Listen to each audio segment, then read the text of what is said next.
Sorry, I don't know if it just said that. Hi guys, I'm Courtney. I should probably change the screen name. Yeah, my name's Courtney. I am the program specialist here in Queensland. I have just actually been away myself at a summer camp for the last 3 months. So super excited to be back, super excited to be sharing the program with you all again and get us moving. So that's a little bit about me. Hi everyone, I'm Angela. I am the program specialist here in Melbourne, and I've probably talked to a lot of you on the phone or by email the last couple of weeks. And yeah, I'm really excited to get you to camp for next year. Primo, guys. Sorry. I was going to say, you're right. Before we get into it, I might just ask any of you who maybe just have your first name, if you could pop your second name into your screen name as well, just so we can note down that you were here on the call. Makes it super easy for us to jot down the people in attendance, and then obviously reach out to you if you have any questions. So we will get cooking otherwise. Primo, guys, there's one other person part of our team. His name is Alan. He's the vice president for international enrollments at AENA, but he's currently on leave actually over in the United States right now. So you'll hear, I'm sure, a bit from him when he's back, but it's us three that are taking the reins for this kind of hello meeting, but to kind of give a bit more information about not only camp, but also our process in AENA's American Summers, application process, and kind of where you go from here being September time till next year, 2025 May, where you're going to be boarding a flight, hopefully, to jump over to America and work at a summer camp. So the adventure kind of starts now, and it's super exciting. And yeah, the purpose of tonight's session is to kind of get a bit more information. And yeah, we can answer any of your questions that you may have. Cool. So here, hopefully you can all see, is kind of, it's the presentation that I normally do to clubs and schools and whoever wants to hear me talk in New Zealand. It's just a general overview of the American Summers kind of program, starting from what is summer camp, who are AENA, and then a bit more about the travel and the camp experience itself. So I'm going to do the first bit, then Angela's going to jump in, then I'm going to come back, and then Courtney's going to come in. So we're going to tag team a presentation a wee bit. But yeah, we'll hopefully fly by, and we'll leave a chance right at the end for any questions that you guys may have about the logistics of where you are now or anything like that. So yeah, hold fire. Hopefully we're going to throw a bunch of information at you. Have a pen and paper next to you so you can ask away questions right at the end. But cool, let's get into it. Cool. So who are American Summers? So American Summers kind of under the umbrella agency of AENA, which AENA is the International Exchange of North America, and they've been a US Department of State J1 visa sponsor since 1996. So these guys have been around for a while now, kind of sponsoring people from all over the world to go to summer camps and work as counselors, as maintenance staff, as culinary staff, as directors and all that jazz. So yeah, it's been really cool. And then our team, so the AENA team, myself, Courtney, Angela, Ellen, Jeff and Sue, the team over in Australia and America, have all been first-time camp counselors like yourselves, and have gone through to be activity specialists, camp directors, camp owners, and now the ownership of AENA over in the States have been in the camp game for over 35 years. So they've got really good boots on the ground knowledge of everything camp related, and knows exactly what it's like to be you in your shoes, but also in the shoes of a camp owner, a staffing director, and the owner of the visa sponsorship agency. So they've got all the bases covered and have a really holistic view on how to provide a world-class kind of platform for you guys to excel in the role of a cabin counselor as an Australian and as a Kiwi, which is super cool. Here's a quick video.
I always say it's quite cheesy, but it kind of showcases camp and a true essence of it, obviously being surrounded by kids, but also as counselors. And I think first and foremost, what is a summer camp? Well, summer camps, I believe, are really valuable parts of the American education system. It's all about kids thriving off the environment of love and adventure. So it's a really sick and nurturing kind of place to be. And you, as a counselor, as a role model, as a leader, as a teacher, play an integral part in that experience for these kids. And you get a lot out of it yourself. And kind of camp is like, it's like a big sleepover with all your mates, but then you're also kind of like adopted, like cool uncles to a bunch of other campers as well, which is a cool experience to have. And camps, like facilities and amenities, are quite abundant. You are all looked after with your accommodation and your food.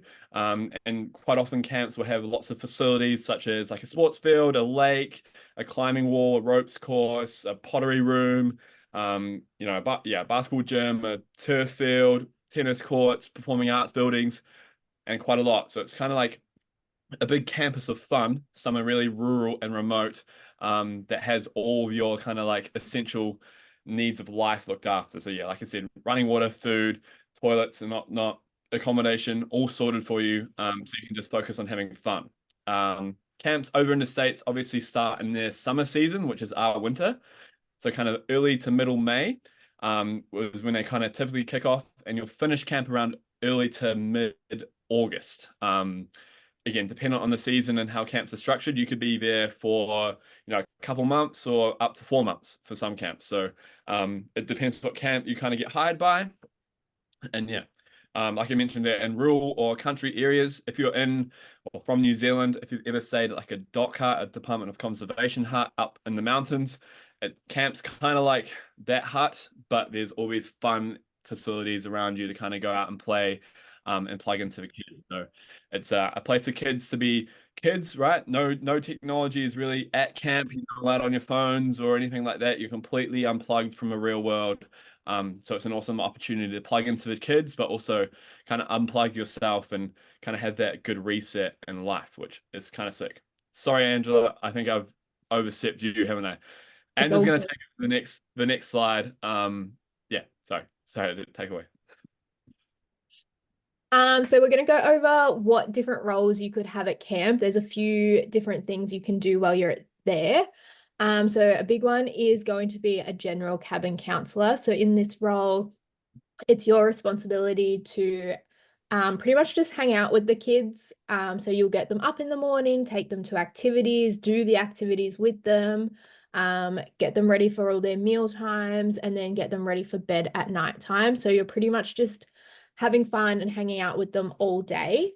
You could also be an activities specialist. So in that role, you'll whatever your skill is, you'll hang out and do that activity with different groups of kids all day. So usually periods last for about an hour, and you might have 5 or 6 activity blocks where you'll see a bunch of different kids, do the activities with them, teach them about what your activity is, and just get to enjoy the skill that you have on your application with the campers. You could also be a cabin counselor and an activities counselor. So in that role, you would teach an activity during the day, same thing as an activity specialist, see different kids throughout the day, and then you might live in the cabin with one particular set of kids at nighttime, and you'll help out, with the night activity, getting them ready for bed, and just making sure that everything is all good while you're with them. So a typical day at camp looks like, waking up at about 7:30, cleaning up the cabin, having breakfast. Then you might have 1 or 2 activities in the morning. You'll have lunch. You might have a rest hour, a couple more activities. I know at my camp, between the afternoon activities, we have like a snack time, shower hour, and then dinner. And then after dinner, you'll have like a night activity, and then you'll go back to your cabins and get ready for bed. So you are with the campers for majority of the time. So it is kind of a 24/7 role, but you do get, 1 full day off a week, and usually every second night off while you're at camp. And then you might get time off during the day, just depending on your camp as well. So this is just a short list of the activities that you can put onto your application. Pretty much anything you can think of to do that you do at home, you can also do at camp. And you don't have to be a professional at anything you put on your application. You don't have to have any like certificates or any formal training. It just has to be things that you enjoy doing. So, and I know when I applied, I'd been playing tennis for about 7 years, but I'd never actually, coached or taught anybody myself, but I was still hired as a tennis instructor and I got to, learn how to teach the kids my first year of camp. So it just has to be things that you enjoy doing and that you would be confident in teaching to campers as well. So the benefits of going to camp. So I think we can all agree that camp absolutely changes your life for the better. It's definitely one of the best experiences I've ever had, and I've absolutely loved every second of it. You also get the 30 days before and 30 days after camp to travel around the US, and it's up to you how you want to use that time. If you want to use the full 30 days beforehand, great. If you only want to do a week of travel before you get to camp, that's fine as well. Same as after camp. If you want to do the full 30 days, you can, or if you only want to travel around for a week, that's okay as well. You earn the minimum of 2,250 US dollars while you're over working at camp. So it's about 3,300 Australian dollars. Riley, I'm not sure what it is in New Zealand. About the same, but less so. And that is the highest paying for a camp counselor that you'll find. As Riley said before, you also get your free food and accommodation. So even if you end up working at a day camp, so where the campers go home at nighttime, you still get that food and accommodation like you would if you were at a traditional camp as well. So you get your 4 months or 123 days of medical insurance through your program. You also have the option to upgrade for things such as baggage insurance as well. We also work with over 700 camps. So no matter where you want to go in the US or what type of camp you want to work at, there's definitely a camp for you. And you'll be able to have your pick of camps as well. We help you with your visa. We've all been through the visa process at least once, so we know exactly what it's like, and we're happy to help you with any questions, even if it seems like the silliest question. We will help you through the visa process. We also do an expert online training app. So we'll send you a login for an app. You watch a few videos, answer a few questions. A lot of camps also use this app as well. So you'll be ahead in your training once you get to camp as well. Like Riley said, we've got a team in the US as well. And while you're at camp, they are there 24/7 to support you if you have any issues. Before you go to camp, we will give you the phone number for the US office. So if you do have any issues while you're over there, you can contact them at any time. And then we also have an app for American Summits that you can download so you can keep track of your application online as well.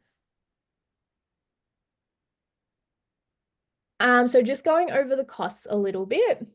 So the program fee has actually changed to $525 and that is split into 2 payments. So you will pay $95 as a proof of intent fee just to show that you are committed to doing the program before you have your interview with us. And if you don't get accepted onto the program for whatever reason, this is refunded. And then once you get hired by a camp, you pay the final $430. And yeah, we just split into 2 costs. Just ignore that program costing, saying that it's $480. We're in the new updating of it, but it is $525, which majority of you should already know. Yes. So it's just some third-party costs as well. So obviously you've got your J1 visa. If you're in New Zealand, you're very lucky and you only pay the $185 when you have your visa appointment. If you've got an Australian passport, you pay the $185 when you book online, and then when you attend your visa appointment in person, you also pay an additional $215 as well. For the police check, 56 Australian dollars for that one, and we send you the specific instructions that you need to apply for that. For New Zealand, again, very lucky you don't have to pay for your police check. And then obviously the cost to get to the US consulate. So there are consulates in Perth, Melbourne, Sydney, and Auckland. So unfortunately, if you live in, say, South Australia or Queensland, you will have to travel to get to your closest embassy. And then obviously paying for flights as well to get to and from the US. So you could be looking roughly anywhere from $1,400. Keep an eye out for any good deals that you see, and we keep an eye out as well, and we'll let you know if there's any good sales so that you can book cheaper flights as well. Awesome, guys. So now it's back to me. And before we do this cool segment of hold on here.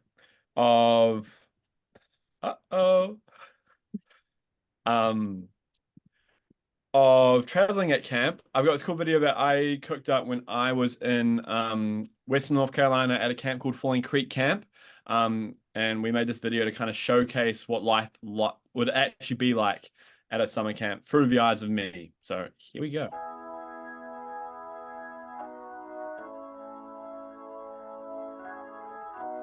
Kia ora guys, my name is Riley. I'm the American Summers Program Specialist for AENA in New Zealand.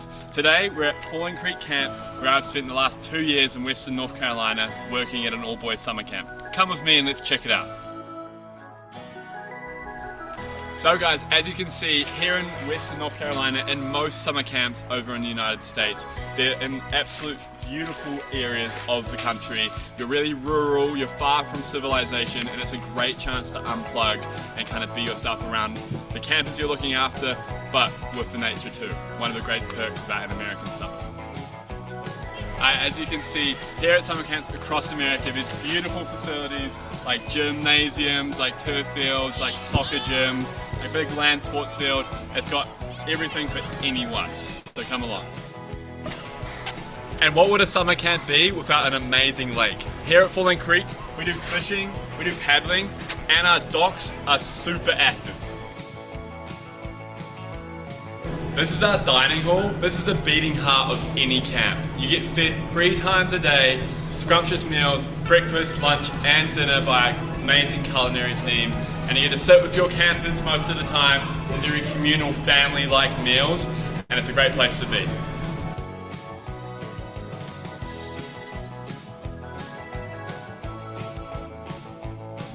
Many people wonder what living at camp looks like, and this right here is one of Falling Creek's rustic cabins. Typically, you'd be sleeping in the cabin with the boys, you and a co-counselor and 8 other boys. It's a very rustic feel, very back to basics, but come take a look. You're all in bunk style beds. You get to pick what bed you obviously want. Every cabin has a toilet and a shower, so you're all looked after with running water and whatnot. Don't worry, it's not that rogue. But yeah, this is pretty much what living would look like for 3 months. At any summer camp in America, you have access to world-class activities, such as a tennis court, pickleball courts over there, pottery rooms, arts and crafts, horseback. There is a wealth of activities that you can teach kids here in America that are just for you.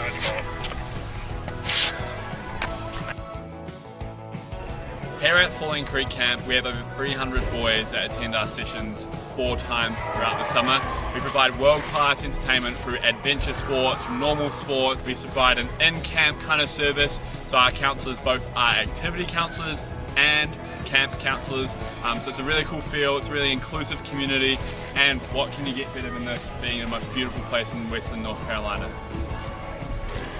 It's very cliche to say, but obviously physically this place is really beautiful, but it's the people that make the camp environment beautiful.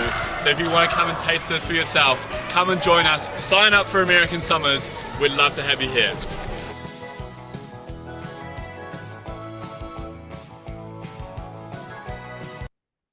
Bramo guys, well, let me share my screen again.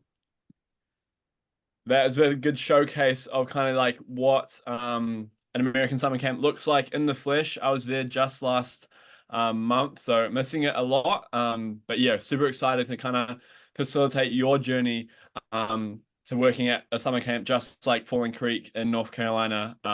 Yeah, be an absolute privilege. But also, a big perk about going over to America and working is, and as Angela mentioned before, is the 30 days before and after camp to go out and travel. And in my previous 3 years at camp and in America, I've taken full advantage of that and have gone on many, many adventures across numerous states with friends I've actually made at camp. And I think that's one of the unwritten perks of a American summer is you make connections with guys from all over the world. And you're all really like-minded. You all come to America as strangers and you leave as like best mates.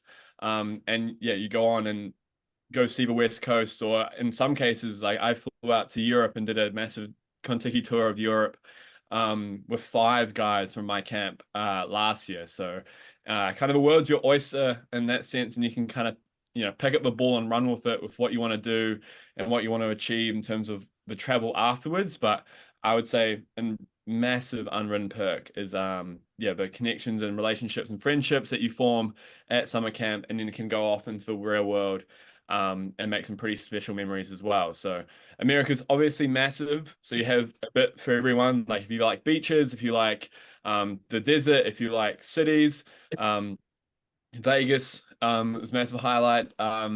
Yeah, it's so much stuff to do. 30 days is actually probably not nearly enough to go see everything you want to. So you can cram a lot in. And like I say, when you're with people that you've made, friends at camp, it can be a real wholesome kind of experience and one that you look forward to at the end of your summer.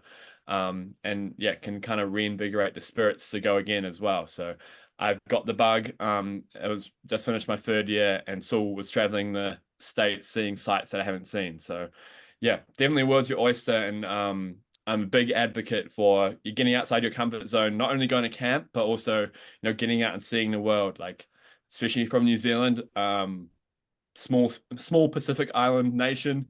Going to see America is kind of quite like eye-opening. And you kind of extend the lens of which you see the world. So yeah, lots and lots of perks. And if you want any recommendations or any travel tips, Angela, Courtney, and I would love to help facilitate that. And yeah, I'd love to share and be a part of anyone's journey going forward. So definitely keep in touch with us about that too. But cool. I'm now going to throw the ball to Courtney, who's going to talk about application process and all that stuff. So Courtney, on to you. Hello. All right, awesome. So some of you have already done applications with us and you have interviewed already. And you may have already, like you're just sitting and waiting for camps to open up, which is really awesome. And some of you still might be working on your application or maybe haven't really started at all. So pretty much we're in the start of September now. Camps are slowly coming to an end, having that big break after, a summer away. And they're really going to start opening back up and hiring at the end of this month. So some of you may have been waiting already for a couple of months and you're like itching to speak to camps, which is awesome. So realistically, how our application works, you do your online application with us. We get your skills, we get your written parts of your application, profile picture, everything like that all sorted. You submit your application with us once you're in communications with us, and then we'll set you up for an interview. So essentially your interview with us here at American Summers, super chill interview. We'll go over just a lot of information you might need to know about just the whole process of speaking to camps, what camp life is a little bit like, the visa process, everything like that. And then we'll ask you a couple of interview questions as well that will get attached onto your application packet itself. Basically, then your whole application becomes this profile on our camp portal. So the way I always like to explain it to applicants is you're going to be sitting in a pool of thousands of applicants, right? All the camps that we work with in the US is going to have access to this pool of all the applicants. They can scroll through, they can search, they can look up by skills, they can look up by age, by country, whatever it might be. And they'll have a look at applicants in order to kind of request interviews. And the same same sort of works on your guys' end. So when you're in the camp portal and when the camps open up again, you're going to have access to view all 800 camps that we work with. So a pretty cool system that we have, you can search them by their name. So you may have seen a camp on social media and you're like, oh my God, I'm real. I would love to interview with them. You can search them in our system, see if we work with them. If we do, you can submit that you like them. It's like literally ticking like a nudge on Facebook, and they'll get a notification saying that you're interested in them. Or alternatively, you can let us know that you really love this camp, you've seen it on social media, you've done a bit of research, and we can put you on review with them as well. So when that sort of happens and you're viewing, that will happen if you like a camp in particular. If you're kind of walking into it like, I've got absolutely no idea of any camps, I really don't know which direction I want to go in, that's totally okay as well. You can search the camps by the state they're in. So if you're kind of like, maybe I want to work on the East Coast or maybe I want to work on the West Coast, you can search by state. If you're kind of like, I would love to work in New York, I always tell applicants, don't just surround it to one state as well. Definitely consider the surrounding states that are around that. New York is a pretty big one for us. And people often forget that like camps are literally on the borderline of like Pennsylvania and New York or New Jersey and New York, but they're classified as a Pennsylvania camp. So I always just remind applicants, you know, have a look by state, have a look by the type of camp they are. That way you're really filtering through the amount of camps that we work with. And then the other option to look at camps is really by the type of camp that they are. So if you're looking for a traditional sleepaway camp, you can search that in our system. If you're looking for a sporting camp, you can search that in our system. If you're looking to work at a religious camp or a special needs camp, you can search that in our system and those camps will show up for you. And then you can kind of do a bit of research on it, write down a bit of a list that's like a hot top 10 for you type of thing. And you can slowly start filtering through those camps yourself.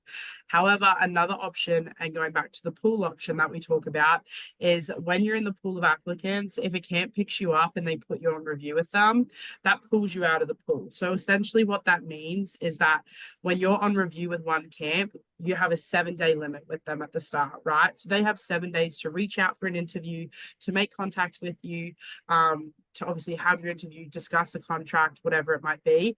And then you really get to decide within that 7 days. Obviously, we can extend the time frame if you feel like you need longer, or we can also cut it short if you feel like the camp isn't a match for you.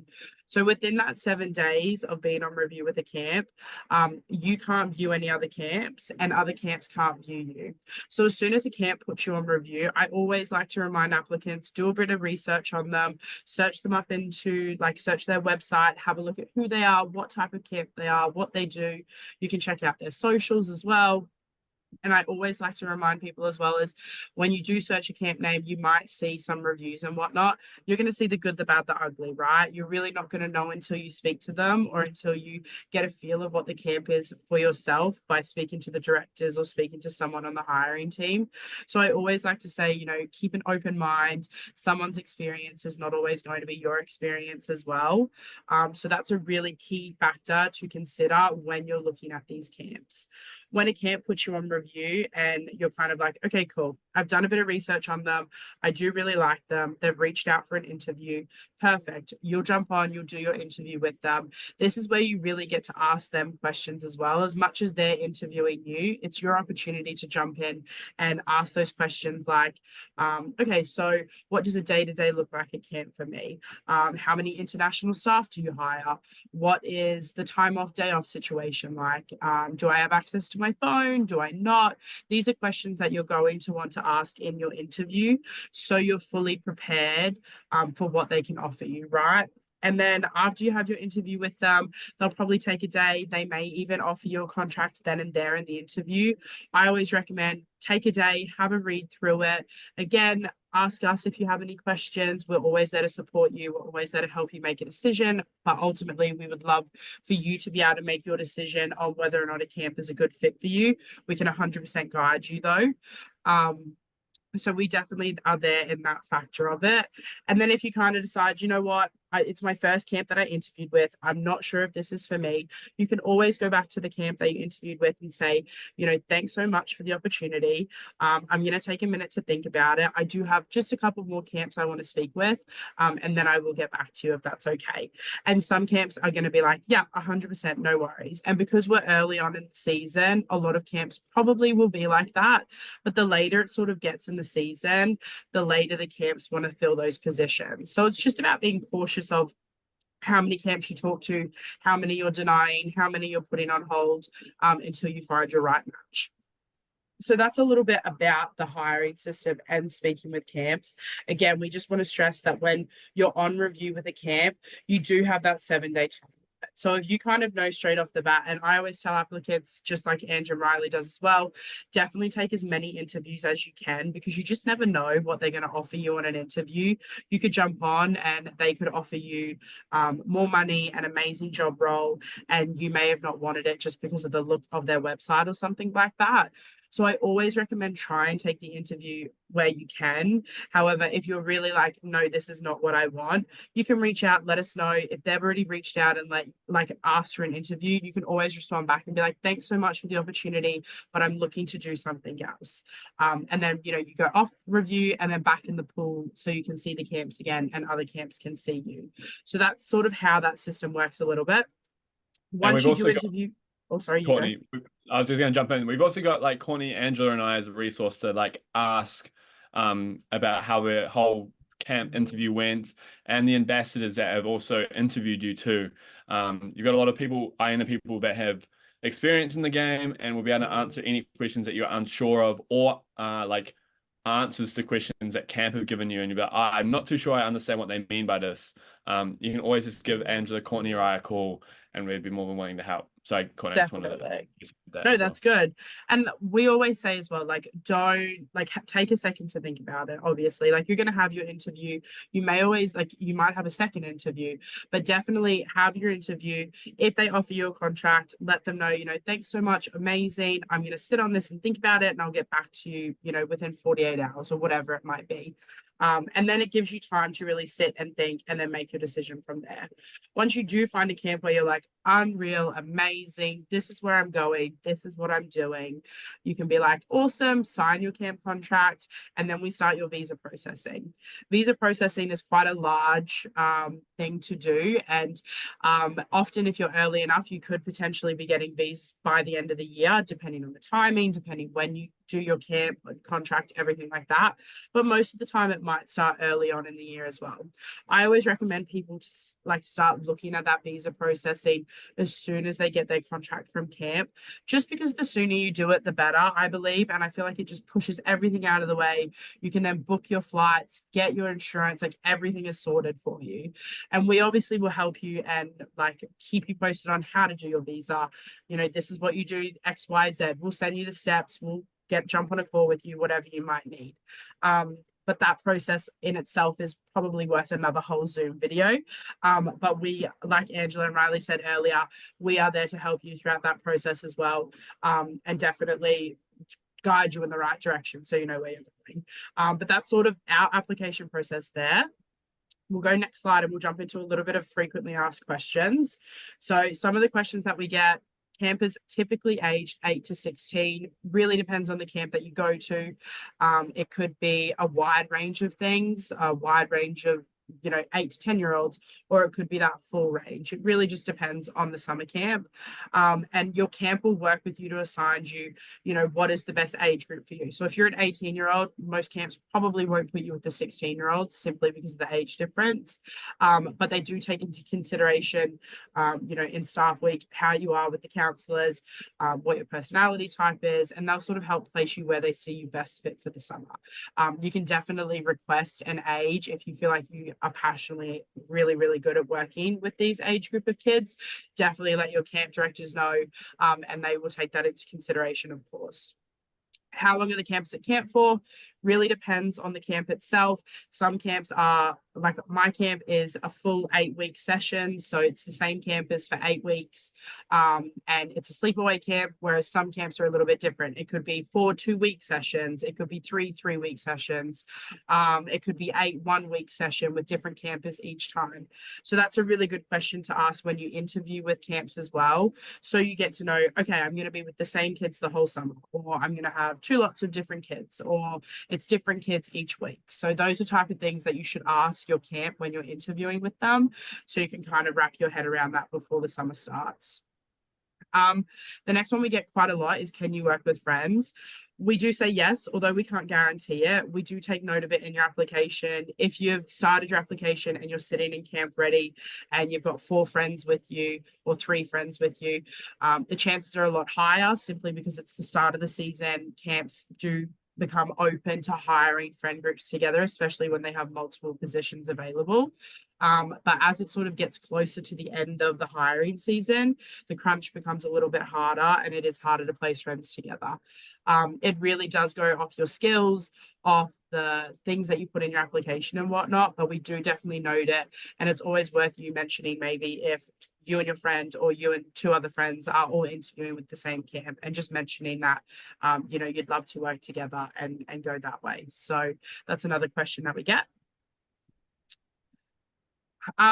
What do camps look for when they're hiring? Camps really look for, I mean, and I always bypass on this, what we've got written here, because you do not have to be the loudest person in the room. You don't have to be the most energetic, outgoing person ever. I've met many camp counselors who are quite introvert and maybe on more of the quiet side. Obviously, if you're that fun, energetic, loud, outgoing person, it's always a boost, but you don't have to be. If you're that more quiet, introvert person as well, there are kids at camp who need someone like that. And I've seen that over my many of years working at camp, where sometimes that loud, energetic person might be a bit too much for a kid that might be needing more of the, you know, quiet, patient, attention to detail side.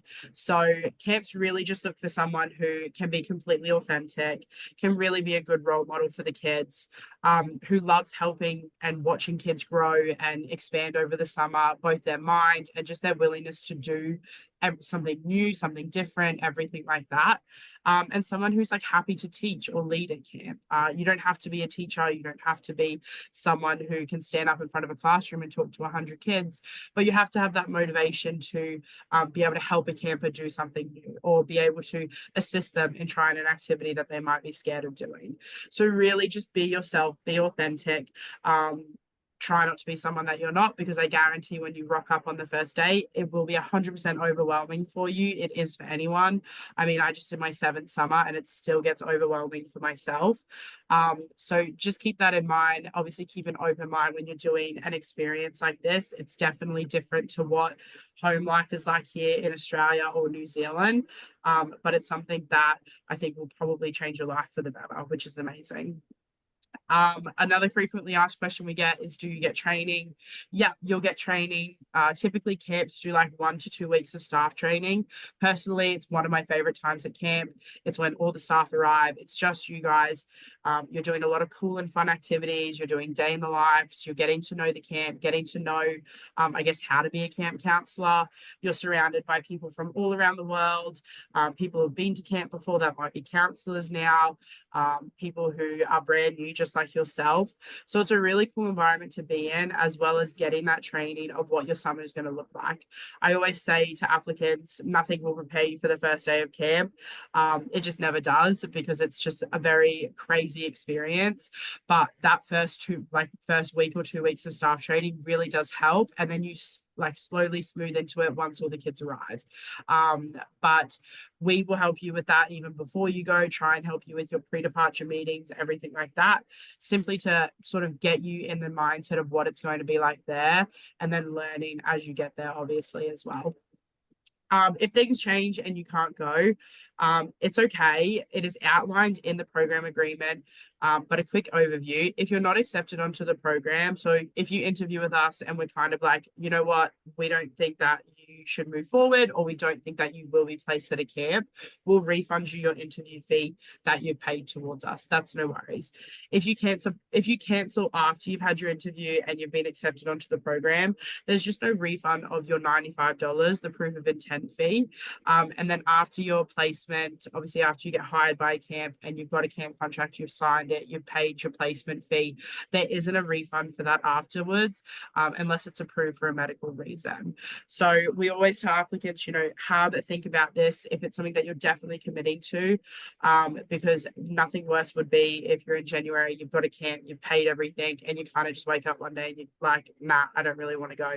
Definitely think about this program, and if it's something that you want to do, you're going to see online so many highs and so many lows of it, and it really just comes down to you as a person and what you take out of the whole thing. So it's definitely worth thinking about that and going through that. So that sort of brings us to the end of the presentation.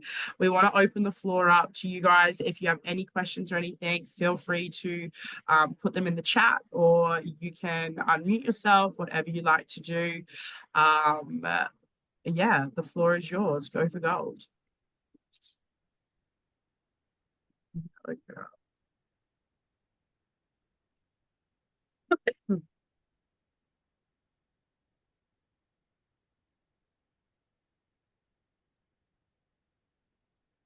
So the first question in there is those 1 to 2 weeks of training, do we get paid? So essentially you're going to get a salary for the summer. So at the start of the slideshow, when we spoke about your base salary for the season, essentially it's going to be anything. That was sort of a stupid question. Every question is a good question. And you're going to get a salary for the summer, I guess. So that's pretty much it. So you will get paid for those 1 to 2 weeks of training, 100%. Another question was for your video on your application, what should you put into it? So it just has to be a short 30 to 45 seconds. Just saying, hi, my name is Angela. I'm from Melbourne, Australia. These are my skills. This is my experience with my skills. This is my experience working with children. I'm really excited to get to come to camp for the summer. It just has to be a short introduction to you, kind of showing the camp your personality a bit more than what just a written application would.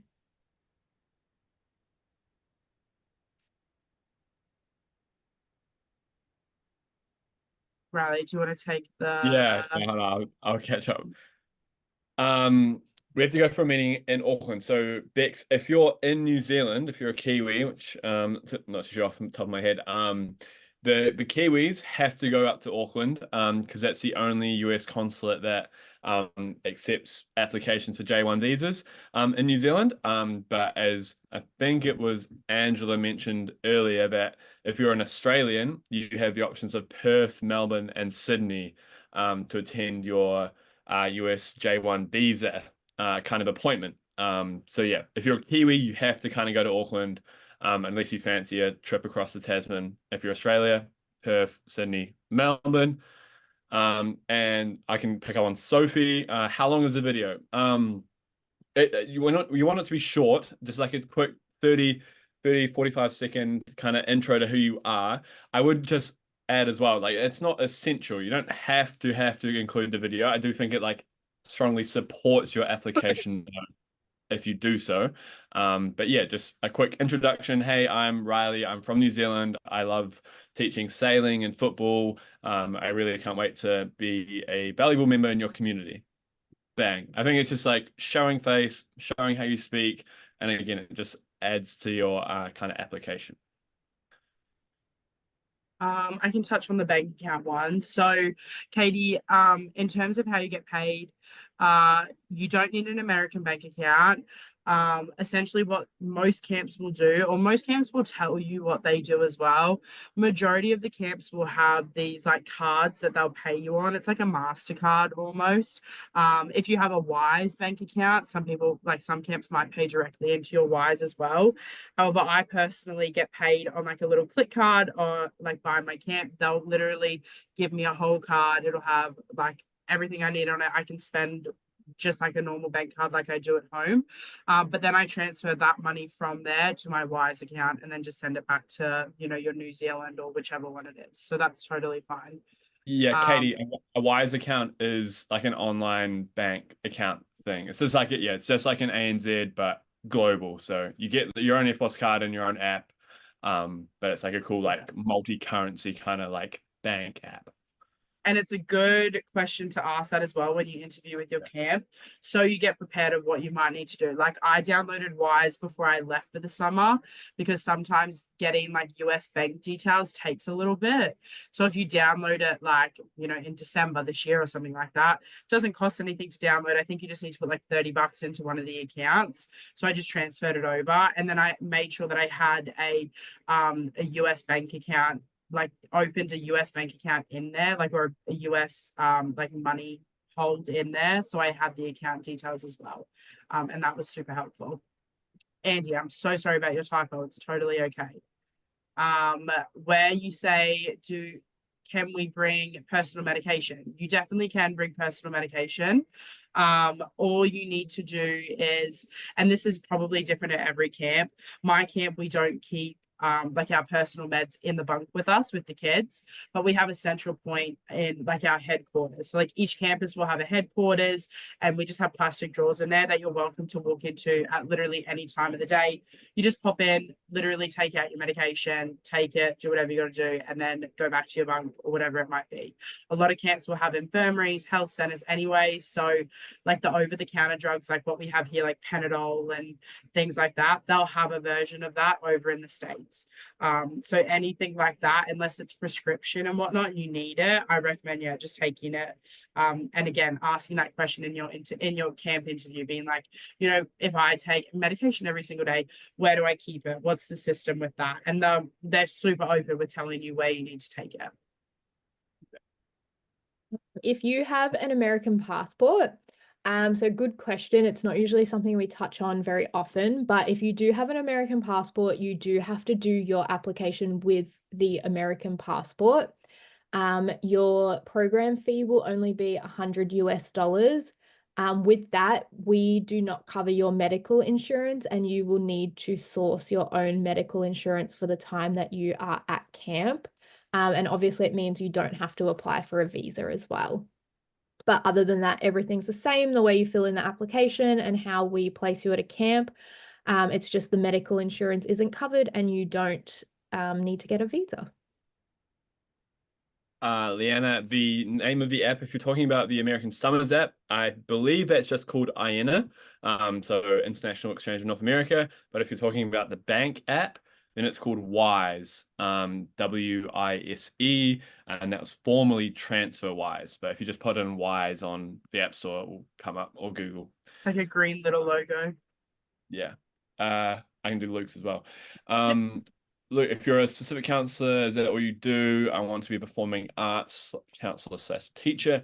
Cool. I'll note performing arts. If you want to do performing arts, Luke, you're going to fit right in with camp. I feel like the performing arts counselors are very strong at camp, with strong personalities, love to get up there and perform and do skits and stuff like that. So it's awesome that you want to do that. But if you're a specific counselor, if you're an activity specialist, then yeah, most of the time that is kind of what you would do. But you'd still be interacting with kids and stuff like that. You just wouldn't be going around with them. It just depends on what type of kind of camp that you get employed by. You might be a performing arts counselor, like at my camp, you might be the performing arts counselor by day, but then by night you're a cabin counselor, so you're responsible for 8 boys, through meals times and dinner time and showers and whatnot. So it depends. It depends on the camp, but yeah, if you wanted to be just a performing arts counselor somewhere specifically, then yeah, there'll be a camp for you that you can do that for sure. Indiana, where you've said if we're placed at a camp, would we get to meet / get into contact with other people who are also going to the same camp before we go over? So most camps will have like a Facebook group, very old fashioned. I know not many young people use Facebook anymore, but majority of the time they will have a Facebook group or some sort of group chat or something to connect counselors with. My camp personally has a Facebook group that we just post like information in, sort of like Monday memos. But then somebody always makes like a Snapchat group chat or a Facebook Messenger group chat or an Instagram one, and we all sort of just type and text and meet in there as well. And us as an agency, we also connect people. We have a Facebook group for our applicants that are going for the 2025 season. So we'll start adding you guys into that once you get placed and when you're at camps. And it's just like a good way to keep up to date with us, connect with anyone from your camp, connect with anything like if we have flight deals or something like that. We do post a lot in there for you guys to see that, and then really go from there, which is super exciting. So that is good. So Emma asked, how will we see what camps we can apply to or want to interview us? So to see what camps you can apply to, once they do start hiring, you'll be able to click on the Find Camps function on your application, and that will show you all of the camps that we work with, and then you'll be able to have a look through them. You can either click that you're interested in that camp, or you can send us a message with, your top 5 camps, and we can start putting you on review with them. The way that you'll see that camps want to interview with you is you'll receive an email. So that's why we always tell you to make sure that you're checking your junk and spam mail as well, just because it will be, an unknown email address to you. So it could end up in there. So yeah, just make sure you're all like checking your emails every day once camps do start hiring. Natalia and Noah, you kind of asked the same question there. How do we get to and from camp to the airport and stuff like that? So yeah, most camps, I'm not aware of a camp that kind of doesn't, will tell you the closest airport, regional airport to fly into. So most Kiwis and Aussies will probably fly to LA and then connect to LA from wherever they need to go. And they'll pick you up direct at the airport and take you to camp. And most of the time it will be, via a Walmart and probably a bit of food. And yeah, that's a pretty surreal experience when you get picked up from the airport, because all of a sudden you're driving on the other side of a road and the steering wheel's on the other side of a car. And yeah, that's probably like day dot is a crazy day, but they're very like comforting and very accommodating to making that transition really easy. So yeah, you'll get taken from the airport that's closest to your camp straight to camp. And a lot of camps will have, like, when you're doing your paperwork with camp, they will have like sort of like travel reservations. So they'll ask you like when you're flying in, because sometimes you might fly in a week earlier and you might be doing something. And again, a great question to ask in your interview with them. And also like they'll give you this information as the summer comes up. Like my camp organizes a bus to pick you up from like, they recommend to go and stay at this hotel in New York, and then they send the bus there on the day of pickup. So everybody just needs to make it to that hotel in like on that day for a bus pickup at 1 p.m. and then it'll take you out to camp, because a lot of camps aren't going to be in, you say you work in New York, your camp's not going to be in the middle of Times Square. So it might be 2 hours from the heart of the city. So they definitely probably will not have you make your own way out there, because that's a very expensive Uber. But they will definitely sort you out, let you know, hey, this is how we do it. This is where the pickup is. And then it kind of gives you, either if you're not flying in the day of, it gives you a couple of days to explore this closest city that you're in, and sort of get used to the time difference and the jet lag as well. So again, great question to ask when you're interviewing as well. The next sort of question was, how often do we get paid? This is going to differ from camp to camp. My camp does installments every 2 weeks. So they might do the first 2 weeks, you'll get X amount of money. The next 2 weeks, you get another set of money. Next 2 weeks, you get another. And then the last installment on the last day of camp is when they'll pay you everything else. So it really just depends on the camp. It just depends. Some might do a weekly salary. That again is a really great question to ask when you interview with a camp. So Charlotte asked, to get the visa, will we have to go to an in-person meeting? So if I'm in Queensland, I'll have to go to Sydney. So yes, if you've never had a J1 visa before, you will have to attend an in-person interview for your first time getting it. And yes, so if you're in Queensland, your closest embassy is going to be in Sydney. So we recommend going to Sydney for your interview. If you're in Tasmania or if you're in South Australia, your closest one is going to be Melbourne. So we recommend going there for your interview as well. Primo. Leanna says, in your experience, what are the pros and cons of being in each position? So at my camp, I was both an activity specialist and a cabin counselor. So I was the hybrid model. And I think in my opinion, that is the best way to kind of do it because you get the best of both worlds. But I would say the pros of just being a cabin counselor is you get to form like really tight-knit bonds with your kids as well as your co. And you kind of get to see them grow properly from when they first walk through the doors of the camp right into the end. It's pretty wholesome. And then I guess the activity specialist is you're kind of passing along your passion for the activity that you're teaching onto the next generation, whilst also developing your skills and a whole bunch of other like soft skills and being able to teach something, which is pretty cool. In terms of the cons, I mean, I would argue that there's not many cons. Maybe the activity specialist, it could be a bit mundane doing just that the whole time. But again, if it's your passion and you love doing it, then I don't think that would be much of a con. And then cabin counselor, I would just say when there are highs, there are definitely lows. So, the highs of seeing a kid meet his really hard goal or, climb up the top tier lengthen the rope course or something like that, will also be met with having to clean up vomit at 3 o'clock in the morning because one of your kids is sick. So that's a pretty fat con, but it's all part of the experience and it is all part of like the character building. And again, I've had countless memories of waking up cleaning vomit with my co and battling through that and stuff like that. It's all part of the journey. And memories that I'm going to cherish kind of for life. So as much as it's on paper a con, I think it's how you take it with a grain of salt and turn it kind of It's into like that make your bonds closer with your co-counselors as well. Yeah, definitely. Yeah. It's all part of a journey. Katie asked, what is the process if I have a British passport? So it's exactly the same. You will just upload your passport.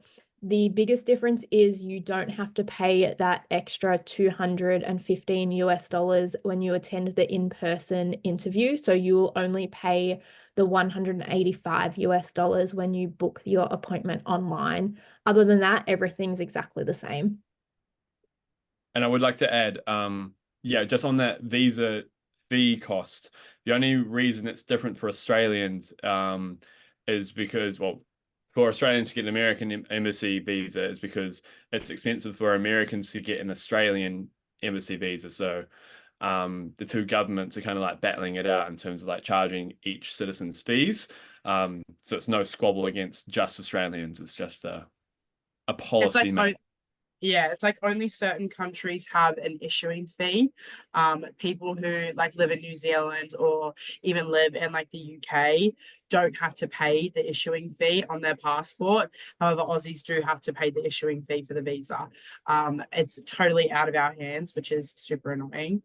To answer your question, Ella, if you have a US passport and you want to use your US passport as like what you're going to essentially get a visa in almost, you don't need to have a visa if you're a US citizen. So if you have working rights over there, if you're a dual citizen, you were born in the United States or you have family there and you've got citizenship there, then you can essentially walk straight into America, show your passport and get a job as a US citizen completely fine. The fee is only $100 USD for the program, and that helps. Like, we will then still secure you a job, get you set up, obviously have your expert online training and whatnot, everything you need to do. It's just a little bit easier for you with the whole visa processing. I can answer Zoe's if you want as well. Where you go, Ange? I was just going to say with the US passport, you also just don't get that medical insurance as well. Mm-hmm. I can do Zoe's. I would say, Zoe, if you're unsure, that's completely fair. We kind of have a complete deadline of like early April, even like late March, because at that stage, camps are probably all full with their talent pool that they need. Camps would be not willing to kind of hire unless they're in desperate need. So you're kind of running the risk of like picking up a camp that has either had someone fall off or has struggled to hire staff. So both not really great positions to kind of be in. So I would, if it's something you're tossing up, I would just throw your application in the hat, see if it fishes up anything that's gonna, inspire you to jump over, instead of waiting until the last minute to do it. Because if you also wait until the last minute to do it, then it's going to be a big panic for you to be able to get your visa and your flights and your insurance all sorted. So yeah, I would say just the absolute deadline. If you want to do it, submit your application now, and we can get the process underway. Don't leave it too long. But if you were unsure right up until the end of March, then yeah, that's probably the deadline. End of March, early April. Liana asked if you're allowed to leave camp and explore on your days off, or do you have to stay at camp? Absolutely. I don't know a camp that makes you stay at camp on your days off. You can go and do whatever you like. Your days off and your nights off, that's your time to kind of explore the area that you're in. And recharge too. Yes. Like camps will be very accommodating to getting you off campus and out and about and seeing their local kind of scenery, because they understand that that's a big part of the experience for you, and they also want you to be able to recharge and come back swinging from a bit of time off and a bit of recovery. So yeah, definitely get off site, unplug, go see some cool stuff for sure. Natalia asked, you mentioned we have to take out separate medical insurance. I'll be taking out travel insurance, which also covers medical. Is that correct? So this is kind of like a little bit of a sticky thing that we always deal with applicants. So in your program fees, that is paying for your medical insurance. So you do not need to go out and book a second medical insurance at all, because it's essentially just like putting money down the drain. Our insurance is really awesome. Jump on our website. It shows you what insurance we use, what it covers, everything like that. And I feel like if you're spending double the amount of money to pay for insurance is definitely a waste for you. So I know some people find it a little bit hard just to find travel insurance then. I understand that completely. Keep in mind, like, you don't really need to worry about sourcing that second party of medical insurance. If you can find somewhere that just does travel insurance, awesome. Chat to your banks, chat to travel agencies, whatever it might be. We also cover like, we have a section in our insurance where you can pay extra. It's like I paid like $25 USD. I know it sounds crazy, but it added on to my trip for just like baggage insurance almost. So there was an option to do that with our insurance, and it opened up a second insurance number with me.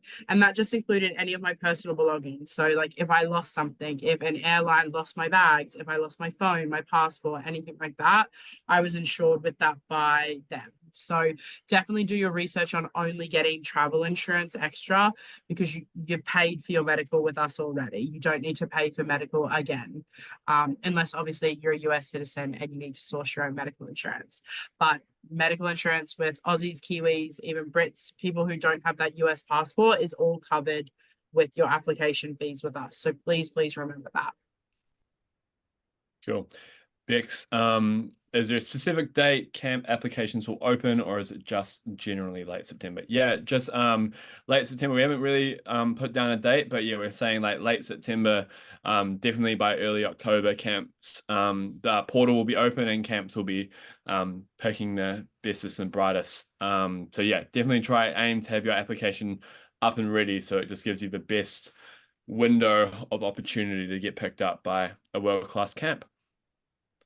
And just to follow up with Indiana's question, Riley kind of answered the top part, but you don't have to have your police check done before you can start looking at camps. But you will need to have this done in order to get your visa. So once you're hired by a camp, it will need to be done so that you can get all the paperwork for your visa. Liana also, oh, sorry, you go. No, you go. No, you're right. I was just gonna say, Liana asked, is there a uniform to wear as a like leader or a camp counselor? Most camps will have like staff shirts. The shorts and pants that you wear is totally fine. On your nights off, or like after shower hour in the afternoon or something, like my camp allows you to wear whatever shirt you want at night time. But during the day, like most of the people are in staff shirts. On your days off, time off, everything like that, you can wear whatever you want. That's totally fine. But most camps will have that staff shirt just as like a safety and security thing almost as well. And a lot of the time it's like super cool. Like you won't have to pay for it. It's provided to you by the camp. It's cool little merchandise. Like I always come home with like I get 8 staff shirts for the summer, so 4 and 4 in 2 different colors. And I bring home like literally 2 of each color to sleep as pajamas, and like they're really most of the time they're super comfortable to work with. So yeah, it's pretty cool to have your own little staff shirts from when you're over there as well. Crazy you're sleeping in that, Courtney. I love them. Leanna, in my camp, we could wear mufti. So I think it's very dependent on the camp that you're Oh, kind I of in. don't know what a mufti is. Sorry. Mufti is just like any clothes, pretty much. Like Oh, normal Same as clothes. my camp. Yeah, we is have that a a New staff. Zealand thing? I don't know. Yeah, it might be. I feel like mufti's like pretty universal, but mufti day. Huh? Zoe asks, in your experience, what are the best ways to make your application stand out? As much I wouldn't say detail, it's like quality over quantity for sure. You don't want to kind of babble too much on anything, and you'll have skills and experiences that make you a great camp counselor. So I really would hone in on those and make sure those are really solid. I think the best application is one that is well supported. So if you have any videos or photos of you doing your skill or your experience or anything like that, and even like we mentioned before, a video kind of introducing yourself, and just so camps can see you speak and you communicate with them just in that brief window will give you an advantage over someone who doesn't have that. So definitely I would do that, and I would also get your application done as soon as possible, because that also increases the window for making your application stand out, and the fact that you have a greater window for your application to stand out as well. So yeah. Even if you don't do a video, definitely add some photos in like the photo album, because it's like a mini Instagram almost. It gives like camps a potential like viewing of who you are and what like your life looks like at home. Before obviously you speak, before they reach out and speak to you essentially. Yeah, and Zoe, and I think they're also like, like any job, right? When you apply for a job, you've got a CV. They're gonna look at your CV, but then they're gonna talk to you about that. So I think what's more important in your application with us is your interview with them, and standing out and making that good first impression as well. Not to put pressure on, and that most camps are really chill and easy to talk to, but that would be the kind of the cream of the crop. Natalia asked, sorry, can you recap what 500 plus payment covers again? Yeah, sweet. So that covers pretty much what we kind of provide you as a service. So that's going from right from the start, from right from this to having your application sent off to our American team putting your application live up to camps then reach out to you and stuff like that. And it also covers your insurance, the 24/7 support over in America. Am I missing anything, guys? Obviously, the visas. It also covers like a massive chunk of it covers your insurance. So a massive chunk of that $500 goes towards your medical insurance. And then a big part of it goes towards like your visa documents. So we need to give you it's called a DS 2019 form. And part of that comes with your CVIS, which is going to sound like absolute gibberish to you right now. But a part of your costing is always included in that as well. So yeah, that's like what a massive chunk of all of that sounds like. Katie asked, do we need references in our application? So you do need to have at least 2 references. You need to put in their first and last name, and then also their email address, and they will get kind of like a survey to fill out, just a few questions about you and how long they've known you and your experience with children. But yes, you do have to have 2 references on your application. Yeah. And Jesse, how do we add photos and videos to our application? So on the AENA portal, there's a subsection called documents. And if you click into there, you'll see at the end is a place to attach both a video and a photo album. Yeah, no stress. And it's really easy to do as well. Liana asked, have you been to phone-friendly camps? I listen to Rain Sounds Asleep and I'm wondering if that's allowed. It's definitely something that you'd have to talk to a camp about. I know at my camp, you're not allowed to have your phone in the cabin at all. So, you know, it wouldn't be allowed. And I don't know many camps that do let you have your phone in the cabin. It's also a safety thing for the kids, just so that there's no like photos being taken with them in it and things like that. But it is something that you'd have to talk to the camp about when you're interviewing with them. Otherwise, a lot of people just get like a little MP3 shuffle and just download it on there. And then that way, when you're falling asleep or whatever, you just literally put your headphones in and you can fall asleep to that, whatever it might be. Charlotte asked about the video being a YouTube video. I believe it does have to be a YouTube video. All I literally did when I did my application was, I think I had a YouTube account. I don't know why I did, but I just made it private and then uploaded it. I'm pretty sure it's probably still sitting up there, but yeah, it's like super quick and easy to do that. That's fine. Indiana asks, when do we have to have the visa done by? I have to renew my passport, but can't do it until February. You have to have a visa done, obviously before you enter America.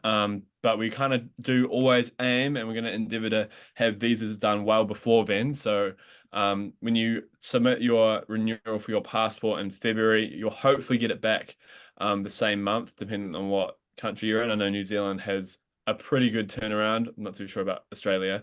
But then using that, you'll apply for the US visa, hopefully in about late February, early March. And it's probably, I don't know, guys, like, yeah, it depends on the US embassy's kind of like the consulate's appointment schedule layout.